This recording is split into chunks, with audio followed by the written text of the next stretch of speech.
to Relished. I'm Allie. I'm a nutritionist and a yoga teacher, and I'm here to talk to you about nutrition topics every week. So welcome to the show. And today's show is all about alternative flours. So we're going to talk about a lot of different ones that you can use, and then we're going to do a recipe.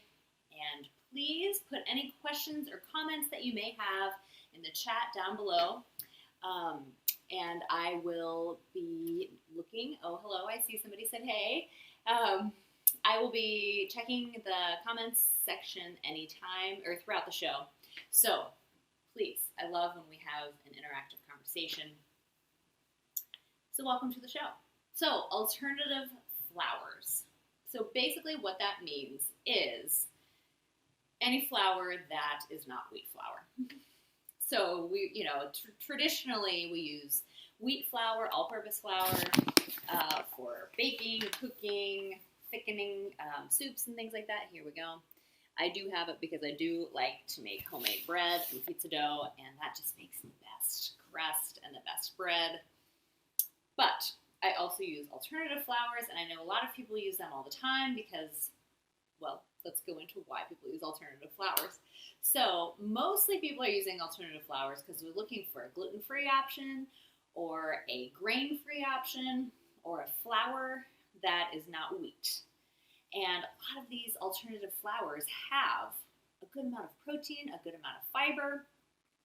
They add different flavors to different recipes. So it's kind of fun to experiment with all these different flours.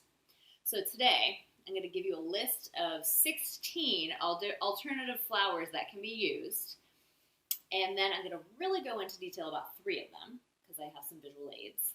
Then we're going to make a recipe.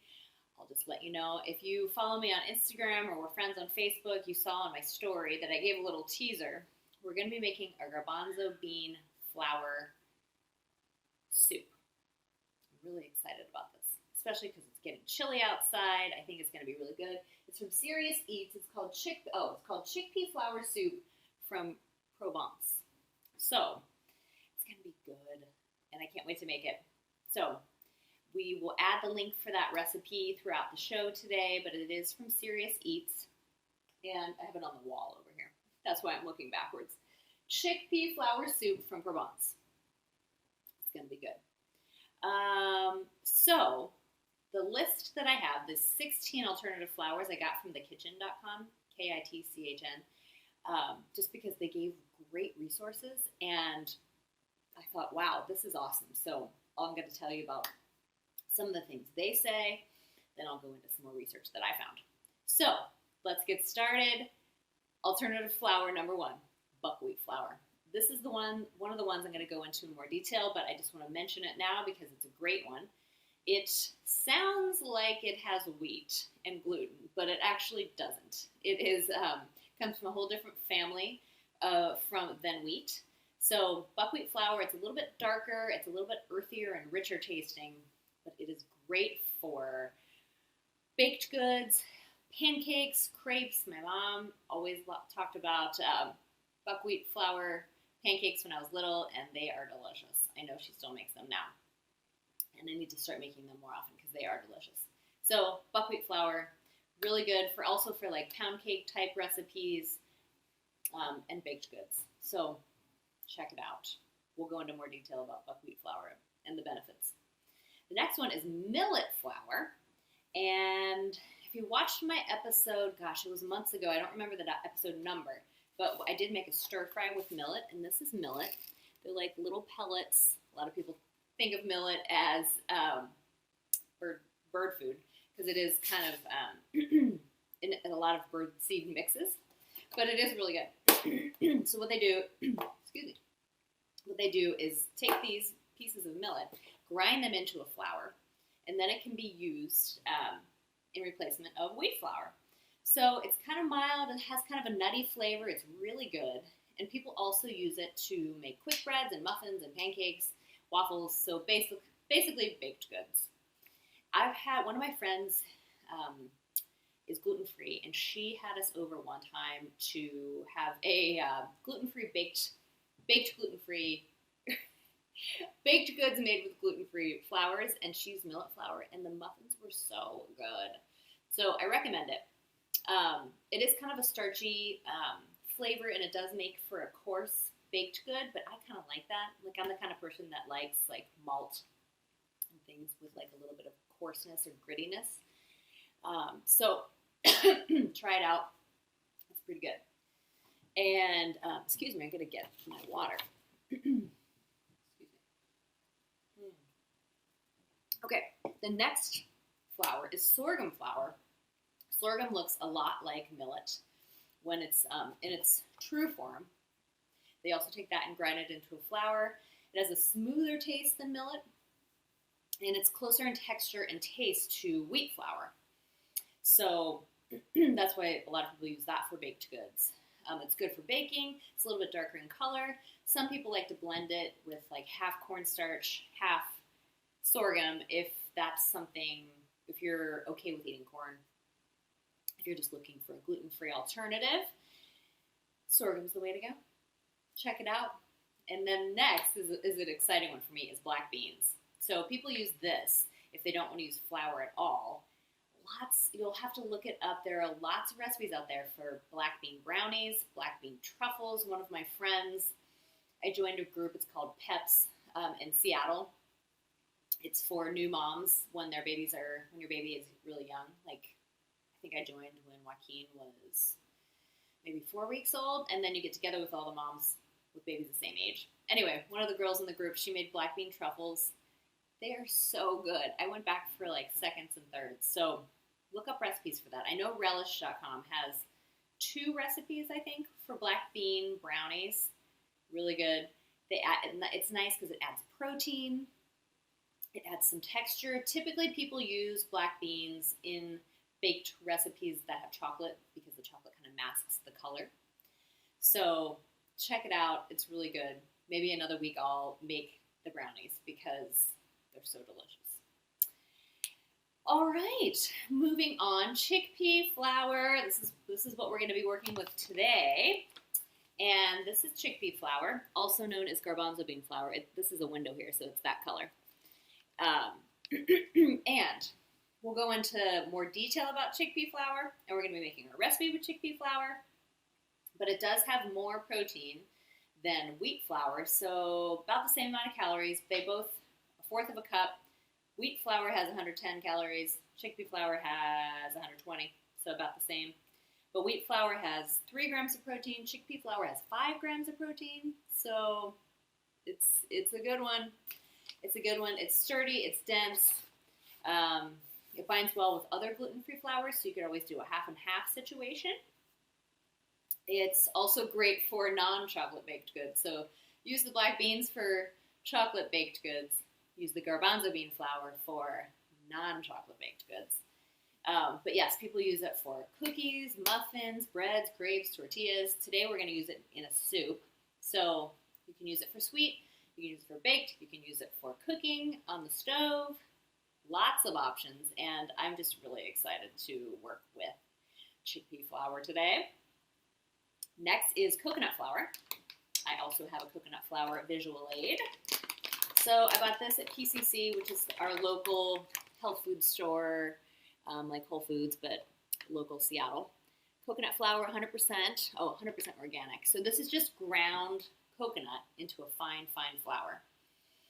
I bought this to make these wonderful cookies that are made from almond flour and coconut flour. I made them a lot after Joaquin was born. And it's interesting because they add the coconut flour adds like a light and fluffy flavor and texture to the cookies or to any baked good. And there were a couple times where I made the cookies and I didn't have the coconut flour, so I just used almond flour, and you can tell the difference. So it really adds something nice. But you do need to use less. So if you are wanting to replace wheat flour, let's say you have a cup of wheat flour, only use about 1/4 of a cup of the coconut flour, and then try something else for the remaining, like almond flour or something like that.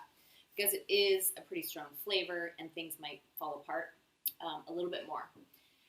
So they say to definitely use other flours in addition to it. nice flavor, a really nice texture. Okay, moving on, we're on number 8, teff flour, which we've talked about before. This is a flour that, this is a grain that you find in Ethiopia and other Eastern African countries. It's really high in calcium, high in protein, high in iron, and fiber. It's a great, great grain, and so they make a flour out of it. This can also be used for breads, for crepes, for cakes, for brownies. It is darker in color, so you could use it for brownies also, and maybe even mix it with the black beans. You've got like a superpower brownie then, but check it out. Next is cassava flour, which comes from the yucca plant or yucca plant. I've heard it pronounced both ways. And it has lots of fiber. This is a root vegetable where it is made into a flour. It's dried and made into a flour. It's pretty carb heavy, but not grainy or gritty like other flours, so it's good for baked goods as well. Make sure we don't have any questions or comments. Okay, there we go. So cassava flour is a good one.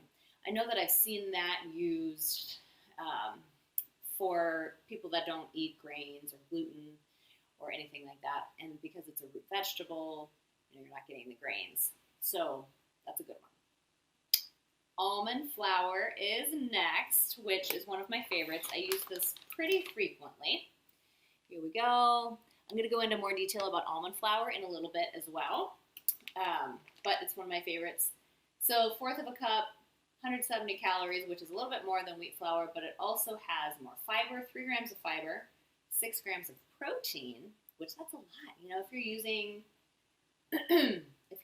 one cup, so one serving is 1/4 of a cup has 6 grams. So if you're using a full cup, 4 times 6, 24 grams of protein. That is great. That is really, really great. So, almond flour, it's low carb, no grains, you know, as long as you're not allergic to nuts, it's a great alternative to flour. I'm just going to check the bottom here. Okay. All right, those don't seem relevant. Okay, so, almond flour. Oh, yes. It's also great for baked goods, great for pie crust, great for muffins, cookies. The cookies that I like to make for sure are really good. So we'll go into more detail about almond flour in a little bit. Excuse me. The next one is arrowroot. And arrowroot is a good, great for using as a thickener. So if you're not eating corn, and you're using cornstarch or anything like that, then arrowroot is a great alternative for thickening, for making glazes, pie fillings. It's the starch comes from a tropical herb, and so it's great for replacing cornstarch. It doesn't have a flavor, so it's really good for baked goods as well. Arrowroot, I've used this a lot, and it is good. Like I've even used it in sometimes you make a stir fry, and then you want to add something to thicken it at the end, like make it glossy and thickened. Arrowroot is great for that. I recommend it. Next to potato flour and potato starch. So we're going to talk about both of them here. Potato flour is made from the entire potato, where it's been dehydrated, made into a flour, and this is great for creamy, earthy textures in baked goods like breads and dinner rolls. So there's a really good bakery in town, and I'll buy the potato bread, and so that is usually made from potato flour. Potato starch is just the starch, so it's been extracted, just the starch. They say to use it sparingly for quick breads and muffins and everything, because too much will make baked goods crumbly, but it is used as well. Next two are brown rice flour and sweet white rice flour. Both of these are naturally gluten-free. Rice is always gluten-free. And brown rice flour is going to have a little bit more protein, a little bit more fiber than the white rice flour, but it's great. It does give a little bit of a gritty texture. The brown rice flour gives a little bit of a gritty texture if you use too much of it, so you might want to mix brown rice flour with a different gluten-free flour. But it does have a little bit more nutrition. White rice flour isn't super sweet, but it is still gluten-free, and it makes baked goods. It's good for baked goods like bundt cakes and coconut cake because it has more starch in it, so it's delicious. Okay, we're on to our last one of this list of 16. Then we'll move forward with a little bit more detail. I'm going to get some water boiling as well. So tapioca flour is the last of this list, which is a starch made from, sometimes it's called tapioca, sometimes it's called tapioca flour, but it's extracted from the cassava root, different than, interesting. Okay, it's extracted from the cassava root. Okay, and the wet pulp, they squeeze out the liquid, and then the liquid that's left behind is then dried and turned into the tapioca flour, which is really interesting. You can use this for breads and other baked goods, pie fillings to thicken things, but you just have to be sure you're not using too much because it can make it kind of chalky. All right, that's the list. That is the list, and I like it. These are lots of good options. Okay, so I'm going to get the water starting to boil for our soup, and then we will move on to go into more detail about garbanzo bean flour, almond flour, and buckwheat flour, because I got some really interesting research. So this recipe, again, is called chickpea flour soup from Provence, and it's from Series Each. You can find this on relish.com. Lots of good recipes to choose from there, and they had other recipes with a lot of these other alternative flours, but I thought this soup sounded really good, and it'll be a great recipe, great meal for us tonight. Okay, so we will combine, so you start off with 6 cups of water. I got my pan right here, my Dutch oven. And I'm just going to get everything started because it might take a little while for it to start boiling. So 6 cups of water. I'm going to pour it. This is 4 cups. It's hard to find a receptacle of one that held 6 cups. So 4 cups there, 2 cups in the measuring cup here. So we combine these 2 things. Let's see. Let's put this over here. Keep this here. Combine water, oil, 1/4 of a cup of extra virgin olive oil. There we go. This is going to be good. Okay. And water, oil, garlic. It said 2 cloves of garlic peeled. I'm doing 3 cloves because we love garlic in our house, and I kind of chopped them up a little bit. So actually I just cut them in half. So I have 6 halves. Garlic. And cumin. It says 2 teaspoons of ground cumin. I'm just doing 1. I love cumin, but 1 seemed to be enough. So 1 teaspoon of ground cumin. Okay. So we've got that going, and we bring that to a boil and boil for 1 minute. So I'll check on that. I'm going to set the timer actually. Things start to boil in about 5 minutes on this burner, so the timer will help remind me to go check on it. Okay, and then after that we'll be adding other things. So let's go into some more detail about the chickpea flour, since that's what we will be cooking in the recipe tonight. Okay. Chickpea flour, also known as garbanzo bean flour, is something used, it's a staple used in a lot of Indian cooking. It's also called gram, it's also called, I think it's pronounced besan, or garbanzo bean flour. It's naturally gluten-free, and chickpeas are great because they're rich in antioxidants called polyphenols. We know antioxidants are good for our heart. They're good for getting rid of those free radicals that are not good in our bodies. They help manage our blood sugar, and I think that's because they have more protein and more fiber than wheat. So 1/4 of a cup has 5 grams of fiber, 5 grams of protein, which is really awesome.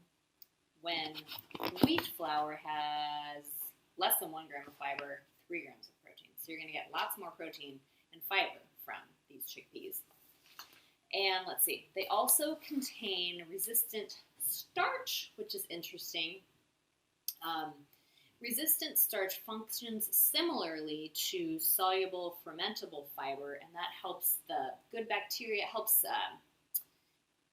the good bacteria in our gut grow and flourish and provide a nice environment, helping for digestion and good health in general. So that was pretty interesting. I liked hearing that. I always like a reason to be eating garbanzo beans because I just love them. Chickpeas. And the resistant starch has been shown to help with blood sugar management, insulin sensitivity, and digestive health. All good things. And let's see, what else in my notes? Okay, that's about it for our chickpea flour. But it's going to be used as a thickener for our soup tonight. I can't wait to try it. All right, let's move on to almond flour.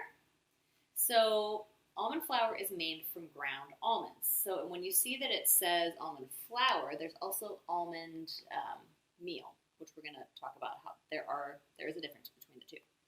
Almond flour, the almonds are blanched, so they're put in hot water, removed quickly, put into cold water, and then they remove the skins, so it's just the inside of the almond.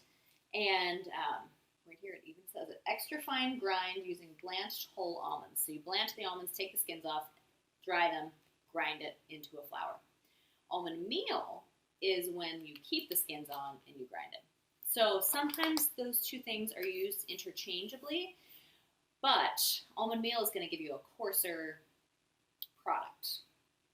So, you know, if you're in a pinch, you can interchange them in a recipe, but if it says one over the other, then I recommend using what it says, because the almond flour is going to be a little bit lighter, the almond meal is going to be a little bit thicker and earthier tasting.